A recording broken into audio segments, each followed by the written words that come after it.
Bon, bonjour tout le monde. Donc aujourd'hui, on va voir un aspect de l'usage du shell, particulièrement, c'est les fonctions. Donc comment utiliser les fonctions dans les scripts shell. Alors naturellement, l'usage des fonctions permet d'éviter les répétitions de code quand vous écrivez un script. C'est au même titre qu'un programme usuel. Et ça permet aussi d'avoir ce qu'on appelle la réutilisabilité des codes, c'est-à-dire que vous avez un code qui change un paramètre ou deux paramètres pareils, donc automatiquement il suffit d'écrire une fonction et on peut l'utiliser à chaque fois en changeant les paramètres, et ce qui évite aussi les erreurs et ce qui permet facilement de corriger le programme, c'est-à-dire là où ça ne marche pas, vous pouvez la localiser facilement pour avoir une productivité par la suite plus intéressante. Alors, le principe de l'usage des fonctions, bien entendu, il se fait sur deux actions majeures. Il y a au préalable la définition de la fonction et ensuite l'appel de la fonction ou bien son utilisation. Ça, c'est le même principe qu'on retrouve dans le langage C, c'est-à-dire que toute fonction utilisée doit être préalablement déclarée. C'est-à-dire qu'on passe par la première étape qui est la définition, la déclaration de fonction, et ensuite il y a l'utilisation de la fonction. Et donc ça, c'est dans le shell, si vous essayez d'appeler une fonction avant de la décrire, automatiquement, il va vous donner une erreur du style command not found ou erreur, etc., pour dire que cette commande n'existe pas, donc il ne la connaît pas, même si vous la définissez par la suite, parce que l'interpréteur, il interprète ligne par ligne et étape par étape. Alors,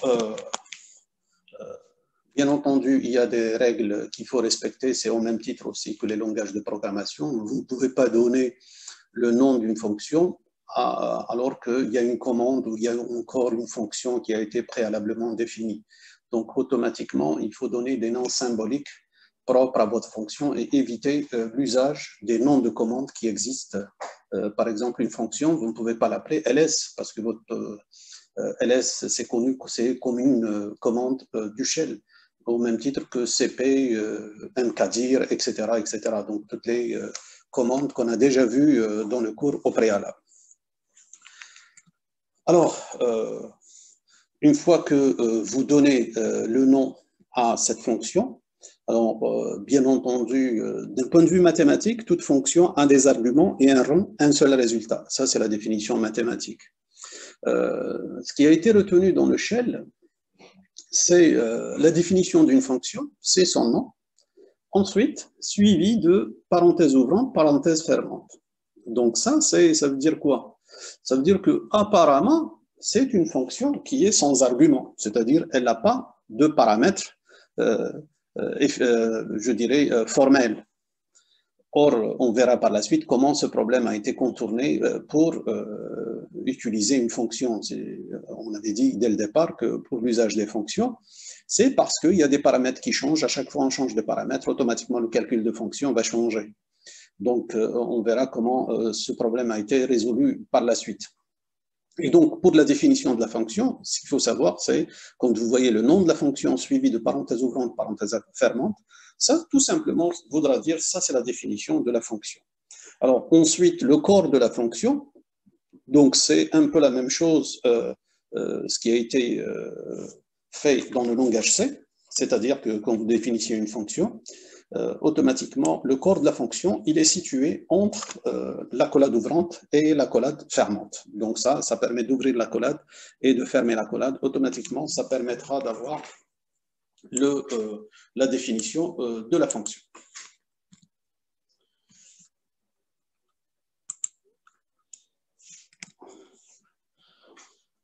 Donc, par la suite, j'avais dit qu'il y avait un problème donc, dans la définition de la fonction. Pour les langages de programmation, en général, vous définissez une fonction, vous définissez dans la liste, entre parenthèses, les différents paramètres formels, ou bien ce qu'on appelle les paramètres d'appel. Donc, ici, comment les choses ont été faites? Ben, les choses ont été faites grâce à des variables prédéfinies. Rappelez-vous, on avait dit que le shell avait des variables prédéfinies. Et là aussi, il va utiliser ces variables prédéfinies Donc, on en a déjà vu des variables définies telles que home, PWD, user, etc., etc. Donc, toutes ces variables, c'est des variables prédéfinies par le shell. Il en a défini d'autres aussi paramètres qui permettra justement l'usage des fonctions. Donc, une fonction, logiquement, quand vous appelez une fonction, vous lui donnez ses arguments d'appel. Comme ça, la fonction va être appliquée à ces arguments. Et donc, ces arguments, ils seront mis où? Tout simplement dans le shell. Ce qui a été retenu, il y a une variable spéciale qui s'appelle $étoile. Donc là, on retrouve encore l'étoile qui revient. Donc, $étoile, c'est quoi? C'est une variable shell qui va, elle, contenir tous les arguments qui sont transmis à la fonction. Par exemple, si vous avez une fonction f et vous appelez f de 1, 2, 3, ça veut dire vous appelez f avec les arguments 1, 2, 3, donc automatiquement 1, 2, 3, ils seront mis dans la variable du shell qui est $étoile. Et donc, de la sorte, on arrive à récupérer les arguments d'appel pour pouvoir les utiliser par la suite dans le corps de cette fonction. Alors, bien entendu, dans une fonction usuelle, vous avez le nom de la fonction, entre parenthèses, suivi de toutes les variables qu'elle utilise. En général, le nombre de variables, il est fixe. Par contre, ici, il n'y a pas les variables puisqu'on a défini la fonction avec son nom suivi de parenthèses ouvrantes par le transfèrement. Ça veut dire quoi? Ça veut dire que je peux appeler f 1, 2, 3, comme je peux appeler f de 1, par exemple. Je peux appeler aussi f de 1, 2, 3, 4. Donc, je peux l'appeler avec 3 arguments, 2 arguments, 1 argument, etc. Alors, comment savoir quel est le nombre d'arguments qui a été envoyé à la fonction? C'est grâce à une variable qui s'appelle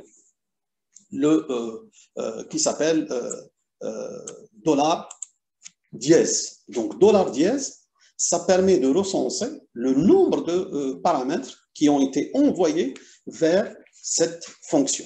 Donc, là, on a déjà vu deux variables, $étoile, qui permet effectivement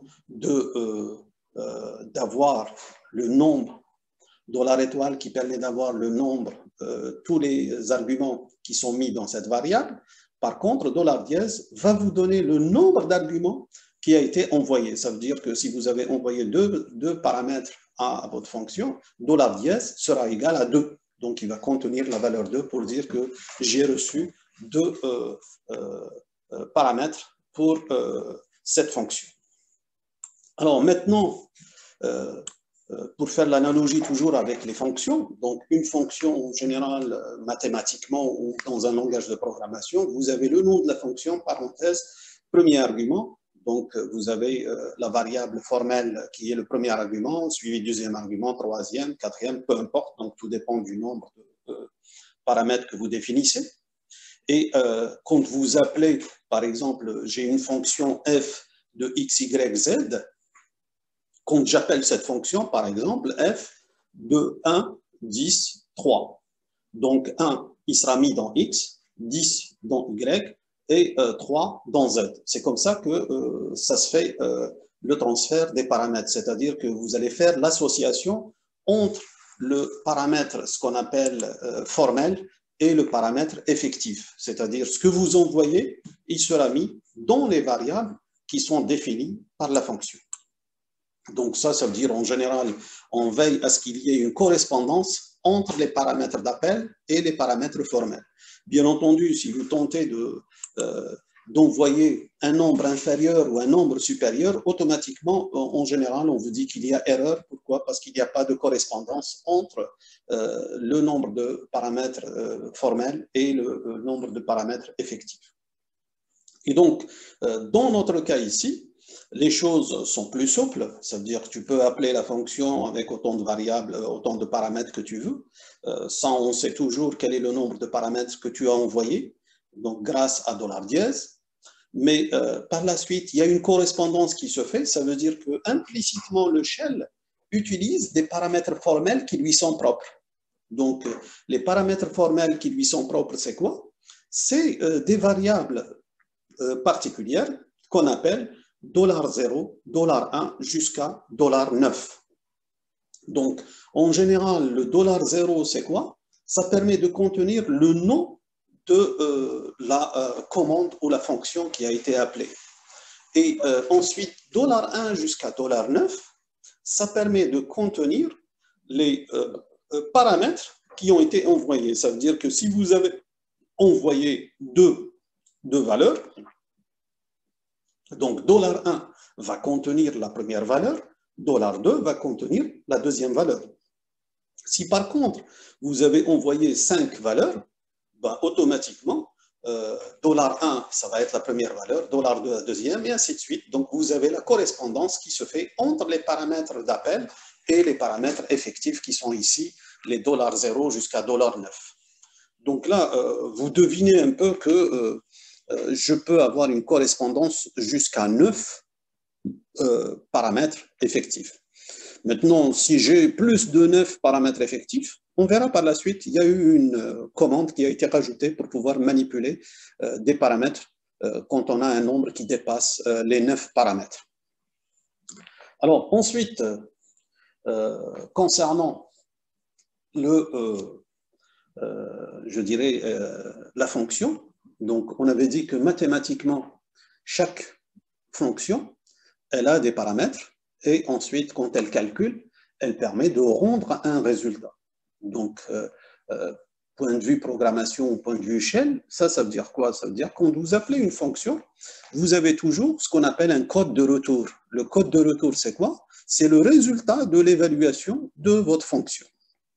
Alors, ce résultat, on peut toujours le récupérer et grâce à une variable qui s'appelle $point d'interrogation. Donc, $point d'interrogation, c'est quoi? C'est le code de retour de l'exécution d'une fonction.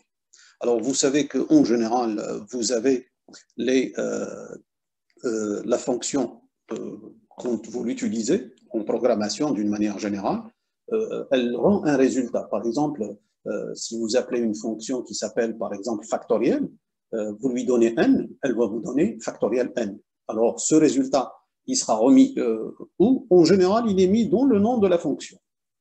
Ici, dans le shell, ce résultat, il sera automatiquement par la suite rendu dans $point d'interrogation. Donc, ce qui permet d'avoir le code de retour de cette dernière commande.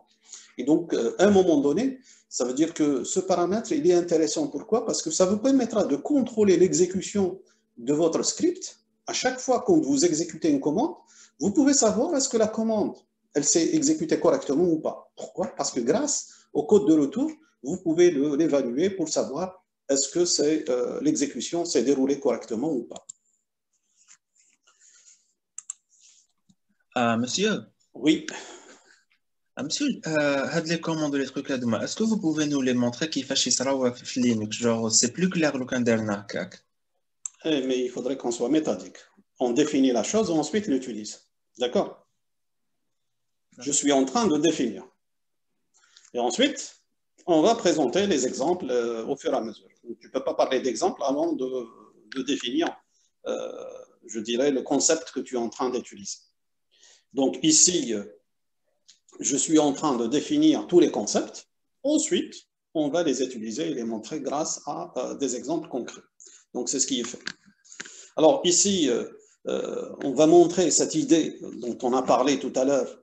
On a parlé de fonctions, des paramètres de ces fonctions. Voici un exemple donc, qui permet de voir les différents éléments. Donc, vous pouvez définir une fonction f. Et donc, ça, je l'appelle la fonction f. Et ensuite, je vais faire ça, par exemple. C'est la définition de la fonction qui va avoir, je dirais, un argument. Vous définissez votre fonction et vous l'appelez avec un seul argument. Et vous allez voir qu'est-ce qui va se passer, ou bien plusieurs arguments, et vous allez voir à chaque fois comment les choses se passent. Donc ici, c'est la première commande qui permet d'indiquer que je vais utiliser le shell. Donc je rappelle, donc ça c'était pour l'usage du shell.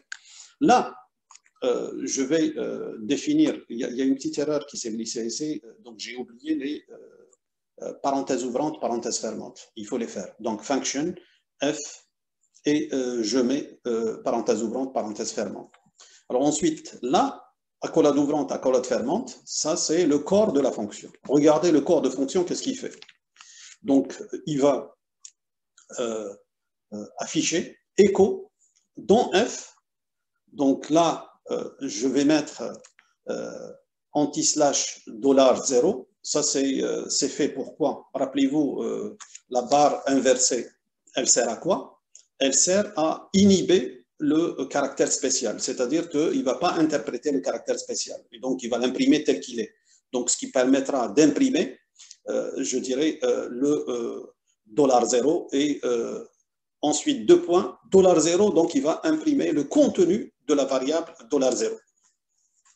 Alors, cette fonction, qu'est-ce qu'elle fait? Elle permet d'imprimer la valeur de $0, donc $0, deux points, et son contenu.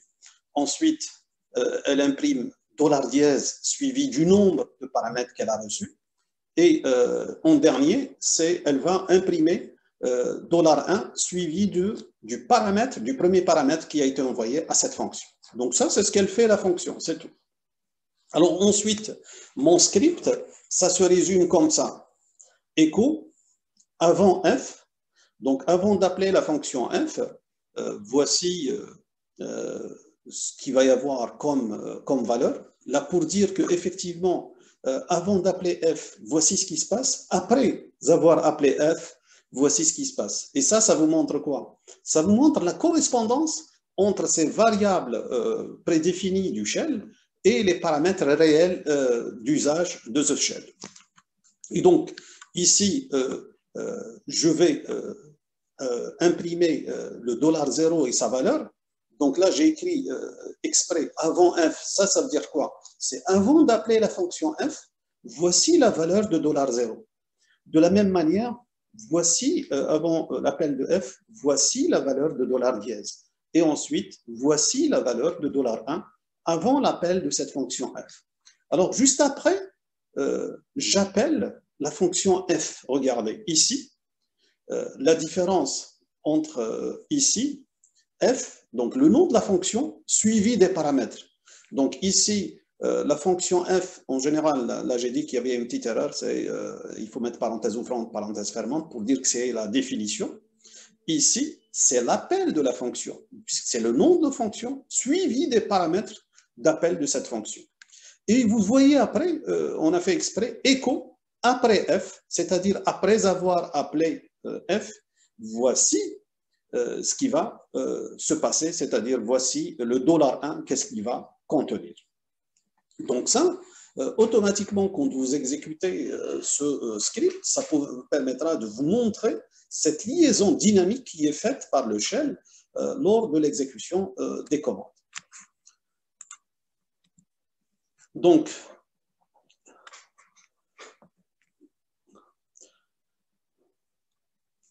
ici, la même chose, je mets arg 1, 2, 3, 4, ça veut dire que je l'appelle avec 4 arguments. Donc automatiquement, $0, c'est quoi? C'est le nom de la commande, c'est celle-là. $dièse, c'est quoi? Le nombre d'arguments qui a été envoyé. Ici, regardez, 1, 2, 3, 4, donc c'est 4. Le premier argument, c'est quoi? C'est 1. Alors ensuite, il y a l'appel de fonction. Donc, $0, c'est la commande qui a été envoyée, la dernière commande qui a été envoyée, c'est arg. Donc, ça reste toujours arg. À l'intérieur de f, le nombre d'arguments qui a été envoyé, donc selon la fonction. Donc, je vais avoir ici, là il y a une petite erreur. Normalement, il y avait uniquement 3. Donc, c'est ce que j'avais fait dans le test, c'est 3 arguments au lieu de 4. Et donc, automatiquement, il va m'afficher $dièse comme étant 3. Ensuite, $1, c'est quoi? Donc, ce qu'il y avait ici, il y avait F, Ali, Reda, Omar. Donc, Pierre n'existe pas. Donc, carrément, c'est F, Ali, Reda, Omar. Et donc, automatiquement, l'argument 1, c'est quoi? C'est Ali. Et donc, automatiquement, c'est ce qui va vous donner cette correspondance de $1 avec l'argument. Alors, automatiquement, après je dirais, la sortie de F, ben, automatiquement, il va remettre les arguments selon la correspondance précédente. Et donc, regardez, $1 va retrouver 1. Le 1, c'est quoi? C'était le premier appel de la dernière commande. Donc, automatiquement, ça permettra de refaire cette correspondance préalable et donc de revenir à la correspondance. Donc, à chaque fois quand il est à l'intérieur d'une fonction, il fait cette correspondance. Dès qu'il sort de la fonction, il retrouve les anciennes correspondances. Ça, c'est ce qu'on appelle communément, c'est dans les langages de programmation, ce que vous connaissez pour les gens qui connaissent les langages de programmation, cette histoire de variable locale. C'est-à-dire que quand il est à l'intérieur de la fonction, voici la variable locale à l'intérieur de la fonction. Quand vous sortez de la fonction, automatiquement, vous retrouvez les anciennes variables qui ont été utilisées.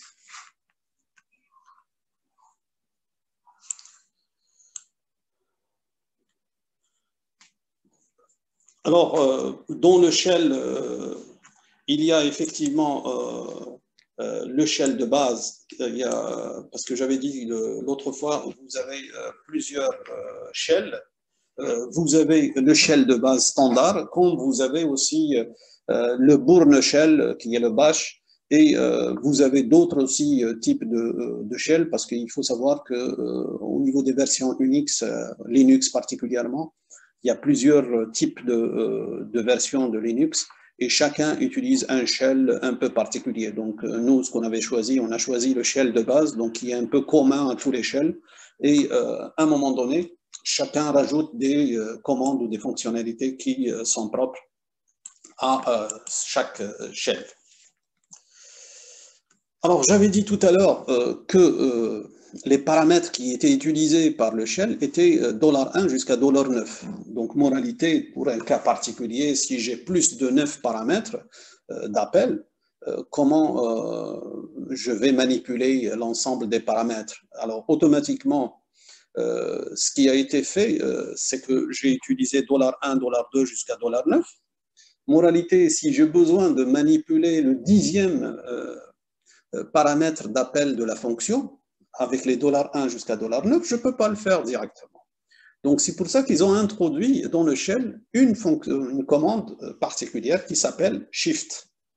Donc, comme vous le savez, dans la structure machine, parmi sur les opérations, sur les registres et autres, etc., une opération simple qui est le shift, c'est-à-dire le décalage. Donc, ce qu'on fait, on fait un décalage. Et ça veut dire quoi? Ça veut dire que quand je fais un décalage, ça me permettra effectivement de changer de position. Ça veut dire que j'ai ici, regardez dans l'exemple, 4, F1, F2, F3 jusqu'à F12. Ça veut dire quoi? 4, qu'est-ce qu'elle fait? Elle prend le contenu du fichier, elle va l'afficher. Ensuite, elle prend le deuxième, elle l'affiche et ainsi de suite. Donc, ce qui permettra de faire l'affichage de 12 fichiers consécutifs l'un à la suite de l'autre. Alors, concernant les paramètres, naturellement, les $1 jusqu'à $9 peuvent manipuler jusqu'à 9. Par contre, 10, 11 et 12, si je peux le manager, je veux le modifier, je ne peux pas le faire directement. Alors, grâce à Shift, on peut faire les choses automatiquement. Regardez, dans cet exemple, donc, ce qu'on a, une fonction, et à l'intérieur de la fonction, je fais un écho. Donc, dans F, avant Shift V, j'imprime $étoile. Ça veut dire, je vous rappelle, $étoile, c'est quoi? C'est la variable qui permet de contenir tous les paramètres d'appel de la fonction. Et la commande Shift, en général, sa syntaxe, c'est quoi? C'est Shift N. Donc le n, ça permet de faire le décalage de position. Donc vous savez, quand on fait un décalage, quel est le nombre de positions qu'on va décaler. Alors si je mets shift tout court, par défaut c'est 1. Ça veut dire je fais un décalage à droite de 1. Si je mets shift 2, ça veut dire je vais décaler de 2 positions. Donc ici, dans ce cas de figure, je vais réaliser un shift de 2 et je vais imprimer par la suite dollar étoile, qu'est-ce qu'elle contient. Et donc là, quand vous faites cet exemple, vous allez voir effectivement l'effet de l'opérateur ou de la commande shift, qu'est-ce que ça donne. Alors ensuite, juste après, je fais appel F 1, 2, 3, 4 et je fais ensuite F 1, 2, 3, 4. Donc, il y a une répétition, à vrai dire, il y a une seule qui s'écrit ici. Je fais juste un appel de la fonction avec 4 paramètres. Et vous allez voir quel est l'effet qui est donné dans cette fonction.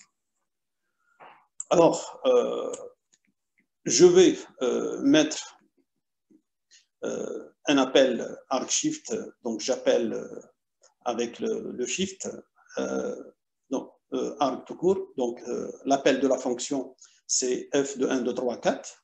Donc à l'intérieur, avant le shift, il va y avoir la correspondance automatique, c'est-à-dire les paramètres de la fonction vont être associés chacun à la variable qui lui correspond selon l'ordre d'apparition. C'est-à-dire le premier paramètre, il sera dans dollar étoile, suivi de 2, suivi de 3, suivi de 4. C'est-à-dire tous les paramètres, ils seront mis dans dollar étoile, puisqu'on avait dit que dollar étoile contient la liste de tous les paramètres qui ont permis d'appeler cette fonction. Alors ensuite, après le shift, voici ce qui va être imprimé. Automatiquement, ce que vous allez voir que, regardez ce qui se passe. Après shift, dollar étoile, son contenu, c'est quoi? C'est 3 et 4. Pourquoi? Parce que j'ai fait un shift, ça veut dire j'ai fait un décalage. Donc, si je fais un décalage, ça veut dire quoi? Dans le premier cas, dollar 1, il contient 1. Dollar 2, il contient 2. Dollar 3, c'est 3. Et dollar 4, c'est 4. Si je fais un shift, ça veut dire quoi? Ça veut dire que je vais faire un décalage. Ce qui voudra dire que, comme j'ai fait un décalage de 2 positions, ça veut dire que le premier paramètre, c'est quoi? C'est 3. Et le deuxième paramètre, c'est 4. Et c'est pour ça que dollar étoile va contenir uniquement 3 et 4, c'est-à-dire 2 paramètres d'appel. Puisque le shift, qu'est-ce qu'il permet? Il permet de faire un décalage. Et du coup, ça veut dire que la liste des paramètres, vous allez le voir à partir de la position de décalage. C'est ce qui se passe avec les registres et les bits. Quand vous faites un décalage, ça veut dire que vous avez des bits qui vont sauter. Ici, c'est la même chose. C'est des paramètres qui vont sauter et donc la visibilité se résume uniquement à la partie qui se trouve après le décalage.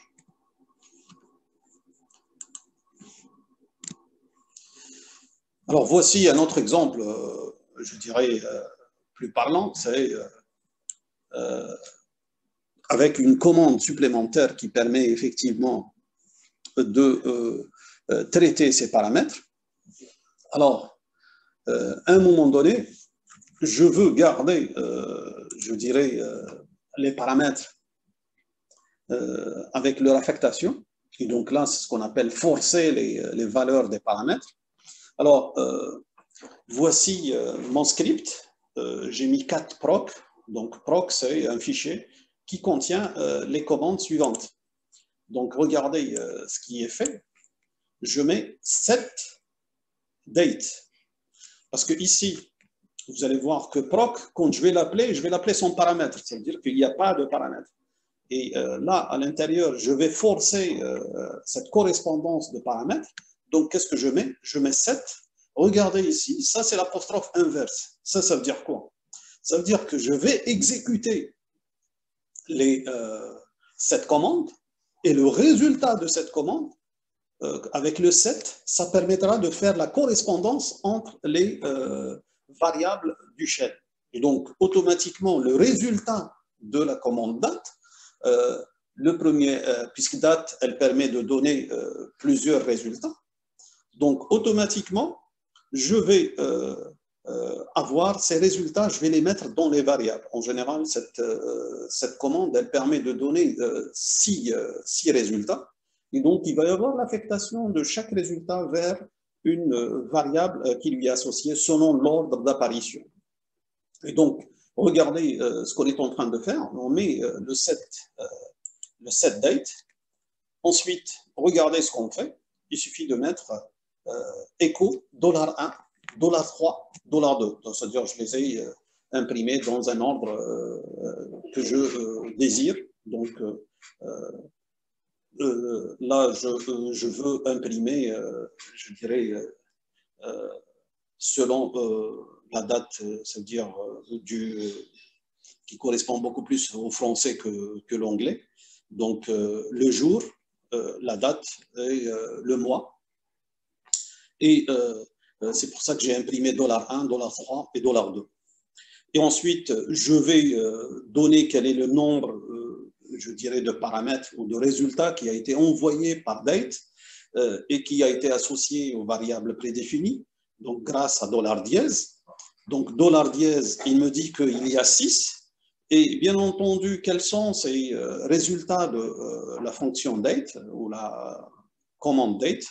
Donc, en général, quand vous mettez date sur votre ordinateur, vous allez voir qu'il va y avoir le jour de la semaine, le mois, le jour du mois, c'est-à-dire la date, ensuite l'heure et le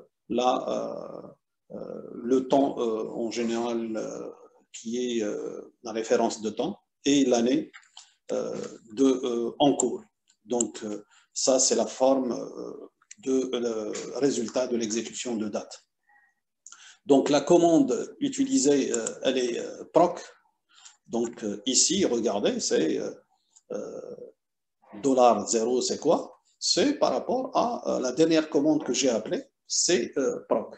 Par contre, date, ça a été fait juste pour faire l'association, et c'est pour ça que vous avez la commande utilisée et proc. Donc ça nous donne comment un moyen qui fait la liaison. En général, au niveau de l'appel, il n'y a pas de paramètres, mais à l'intérieur, vous pouvez exécuter une commande et vous récupérez ces commandes pour pouvoir les utiliser par la suite. Un moyen de faire, c'est l'usage de set, donc ce qui permettra de récupérer les résultats d'une commande, ensuite les affecter variables, et à partir de là, vous pouvez manipuler ces variables pour faire un autre calcul selon le résultat que vous avez obtenu. Donc ça, c'est techniquement les choses, comment qu'elles peuvent être perçues, comment qu'elles peuvent être manipulées par la suite, techniquement, grâce à l'usage de cette commande qui permet de faire l'association entre les résultats d'une commande et les variables prédéfinies du shell. Alors, vous avez ici une suite, je dirais, ça c'est un shell que j'ai écrit d'une manière interactive. Vous pouvez le mettre dans un fichier et l'exécuter, ça donnera la même chose. Donc ici, regardez, j'ai mis set date, ensuite j'ai mis A égale 1, ensuite for I, do. Donc ça c'est I va prendre des valeurs quelconques infinies, do. Alors, qui va prendre les valeurs liées au nombre de paramètres. Alors, je mets paramètre $A égale à $I. Et ensuite, vous avez A qui est égal à A plus 1. Donc ça, c'est expr, EXPR $A plus 1. Ça veut dire vous demandez au shell d'évaluer cette expression. Et donc là, il va prendre $A, c'est-à-dire le contenu de A, il va lui ajouter 1. Et le contenu de cette valeur, elle sera mise dans A. Donc, et à partir de là, la prochaine étape, il va effectivement faire les choses. Donc, je vais, grâce à cette date, ça veut dire qu'il va automatiquement utiliser les paramètres. Et donc, et à chaque fois, il va imprimer chaque paramètre qui a été utilisé. Alors, ici, la commande expert permet d'effectuer les calculs simples basés sur les opérateurs. Donc, ça, c'est pour... là, je reviens un peu à notre exemple que j'avais donné au départ pour expliquer l'usage de la fonction et la nécessité d'utiliser les fonctions. On avait dit qu'on voulait éliminer les fichiers .aux et .log. Et donc, l'idée, c'est de définir une fonction qui permet d'effacer. Alors, automatiquement, ce que je dois faire, je dois écrire le nom du fichier et je demande bien entendu la confirmation. S'il me dit oui, automatiquement, je vais effacer le fichier. Donc, c'est ce qu'elle fait, cette fonction. Alors, pour écrire tout le code que j'avais donné l'autre fois, donc on peut l'écrire d'une manière un peu plus concise, c'est je prends tous les fichiers AUX. Donc l'idée c'est quoi? C'est de faire une boucle for fichier in étoile AUX, d'où je vais appeler effacer fichier avec le paramètre $fichier. Pourquoi? Parce que for fichier in AUX, ça veut dire quoi? Ça veut dire qu'il va chercher dans le répertoire courant tous les fichiers qui se terminent par AUX. Ça veut dire qu'il va prendre le premier fichier, il va l'affecter à la variable fichier. Ensuite, j'appelle la fonction avec ce paramètre. Et donc là, il va le faire jusqu'à épuiser tous les fichiers. Et d'une manière similaire, je vais écrire une autre boucle avec for fichier in $étoile.log et il va effacer tous les fichiers, donc ce qui me permettra effectivement d'avoir tout le reste. Et je peux encore définir d'autres fonctions pour montrer que c'est le même principe qui existe dans les fonctions usuelles, c'est-à-dire que tu peux avoir une cascade de fonctions, c'est-à-dire une première fonction qui appelle une deuxième fonction, une troisième fonction, etc. Donc ça veut dire que le principe, il est utilisable et ce qui permet d'avoir cet appel de fonction.